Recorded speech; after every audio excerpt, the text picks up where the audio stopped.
औरंगजेब की कब्र हटाने को लेकर महाराष्ट्र में हिंसा भड़की और कई इसमें यह कहा जा सकता है कि ये भी सामने निकल कर आ रहा है कि इस पे एक सोची समझी साजिश की गई। लेकिन समाजवादी पार्टी के विधायक अबू आजमी का बयान भी तेजी से वायरल हो रहा है, जिसमें उनका कहना यह है कि औरंगजेब जो है वो क्रूर शासक नहीं था। मंत्री जी, कैसे देखते हैं इस पूरे मुद्दे को आप? एक तरफ तो विरोध हो रहा है उसकी कब्र हटाने को लेकर, अबू आजमी का बयान भी अभी आपने सुना कि समाजवादी पार्टी समर्थन में उतरी हुई है औरंगजेब की, जो एक क्रूर शासक था। खुद मुख्यमंत्री योगी आदित्यनाथ ने कहा कि उसके पिता ने कहा था कि ऐसी औलाद नहीं होनी चाहिए थी। देखिए, औरंगजेब का इतिहास बहुत ही दुर्दांत रहा है, देश को तोड़ने वाला रहा है। और छत्रपति शिवाजी जी ने जो महाराष्ट्र की कर्मभूमि, तो पूरा हिंदुस्तान की कर्मभूमि है, पर विशेष रूप से महाराष्ट्र की कर्मभूमि है, औरंगजेब को छक्के छुड़ा करके यहाँ से भगाने का काम किया। हिंदू पद बादशाह की स्थापना छत्रपति शिवाजी ने करने का काम किया। संभाजी ने उन्हें सेनापति के रूप में उनके साथ लगातार काम करते रहे।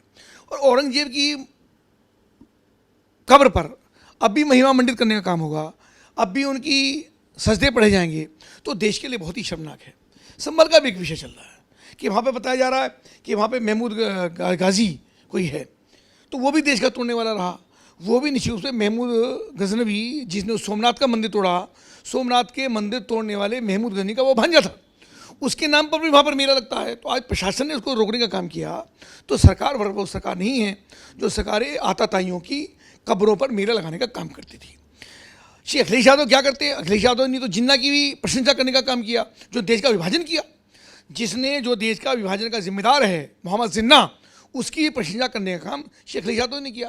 तो जो अखिलेश यादव ही जिन्ना की प्रशंसा कर रहे हैं, तो उनका विधायक अगर औरंगजेब की प्रशंसा कर रहे हैं तो कौन सा तीस होती होगी? तो एक ही वृत्ति के लोग हैं, एक ही प्रवृत्ति के लोग हैं, एक ही मानसिकता के लोग हैं। तो निश्चित रूप से मेरा मानना इसके अंदर ये है कि जिन लोगों ने विदेशी शासक के रूप में देश में शासन किया, देश को तोड़ा, माताओं की, महिलाओं की, बेटियों की असमत तोड़ने का काम किया, लोगों के कत्ल करने का काम किया, देश को खंडित करने का काम किया, ऐसे लोगों का नामो निशान हिंदुस्तान की धरती से मिटना ही चाहिए। और इसमें सबको, इस काम में सबको लगना चाहिए। अच्छा, संभल के मेले का आपने जिक्र किया, जो ऐतिहासिक मेला इस बार नहीं लग रहा है, लेकिन अखिलेश यादव कह रहे हैं कि भारतीय जनता पार्टी जो है वो मुसलमानों का शोषण कर रही है। उसको ऐसे त्योहारों से, ऐसे आयोजनों से, ऐसे मेलों से दिक्कत क्यों है? मेला तो सभी के लिए होता है। मुसलमान के नाम पर तुष्टीकरण करने का काम श्री अखिलेश यादव करते हैं। हम मुसलमानों का धन शोषण नहीं कर रहे हैं। मुसलमानों का सर्वाधिक सम्मान अगर किसी पार्टी में हुआ है तो भारतीय जनता पार्टी में हुआ है। उनकी बेटियां पढ़ रही हैं, उनकी बेटियां साइंटिस्ट बन रही हैं, डॉक्टर बन रही हैं, प्रोफेसर बन रही हैं, मिलिट्री में जा रही हैं, सेना में जा रही हैं, पुलिस फोर्स में भर्ती हो रही, सबको बराबर अवसर मिला। जो लोग देश को तोड़ने का षड्यंत्र कर रहे हैं, तो मुस्लिम की आड़ में उनको आताताई बनने नहीं दिया जाएगा। उनके ऐसे काम को जो किसी रूप में उस दिशा में जाते हैं, उनको रोकने का काम किया जाएगा। अखिलेश यादव ने यह भी कहा कि वो शिवाजी के अनुयायी हैं, लेकिन भारतीय जनता पार्टी तो शिवाजी को मानती तक नहीं है। आप लोग महापुरुषों की, अब इसका सर्टिफिकेट हमको श्री अखिलेश यादव से नहीं चाहिए।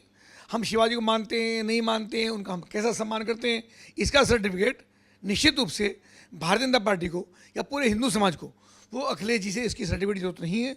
शिवाजी हमारे आदर्श हैं, शिवाजी हमारे, उनके कदम चुने हुए चलते हैं। उनका इतिहास, उनकी पुस्तकें, उनकी गाथाएं लगातार हम बच्चों को पढ़ाने में प्रेरित करने का काम करते हैं।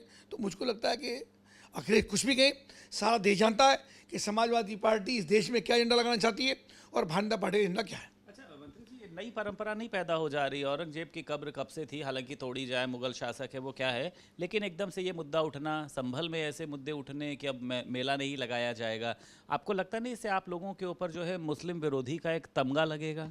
देखो, मुस्लिम, औरंगजेब को मुस्लिम क्यों को मानना? हिंदुस्तान का मुस्लिम अधिकांश वो मुस्लिम हैं जिन्होंने इन्हीं आताताइयों, बात समझिए, महत्वपूर्ण बात मैं आपके सामने करा, इन्हीं औरंगजेब जैसे आताताइयों के सामने ये घुटने टेके, इनकी तलवारों के बल पे जो धर्मांतरण किया, वो मुसलमान, हिंदुस्तान में मुसलमान हैं, जिनके पूर्वज धर्मांतरण करने का काम किया। तो ऐसे लोगों को ये मानना चाहिए कि हमारे पूर्वज हिंदू ही थे, औरंगजेब उनका पूर्वज नहीं है, महमूद गजनी उनका पूर्वज नहीं है। तो ऐसे लोगों का बहिष्कार हम कर रहे हैं या करना चाहते हैं, जो लोग इस देश के अंदर विदेशों से आए और विदेशी शासक थे। जो देश का मुसलमान है उसका पूरा सम्मान है, और उसका किसी प्रकार से ना बहिष्कार है, ना अपमान है, उसका पूरा सम्मान देश के अंदर। एक आखिरी सवाल है, $1 ट्रिलियन इकोनॉमी को लेकर सीएम ने भी बैठक करी थी, अब आप भी उसको अमली जामा पहनाने जा रहे हैं, आज एक बैठक करने जा रहे हैं। जी, हमारी भी बैठक पहले भी हुई है, आज भी उसकी बैठक कर रहे हैं। $1 ट्रिलियन की इकोनॉमी की बैठक उसके अंदर है। इसके अलावा टाटा के साथ भी हमारा MOU है और टाटा के साथ में 150 ITI पहले ही बिल्कुल लेटेस्ट टेक्नोलॉजी के साथ हमारी डेवलप होकर के खड़ी हो गई है, वर्किंग में है, बहुत जल्दी ये काम हो पाया। और 62 ITI को आज हम MOU करके बहुत तेज गति से उसको हम करने जा रहे हैं। बहुत शुक्रिया बात करने के लिए। उत्तर प्रदेश सरकार में मंत्री कपिल देव अग्रवाल हमारे साथ मौजूद थे। लखनऊ से वीडियो जर्नलिस्ट मेहंदी हसन के साथ संदीप खेर, भारत समाचार।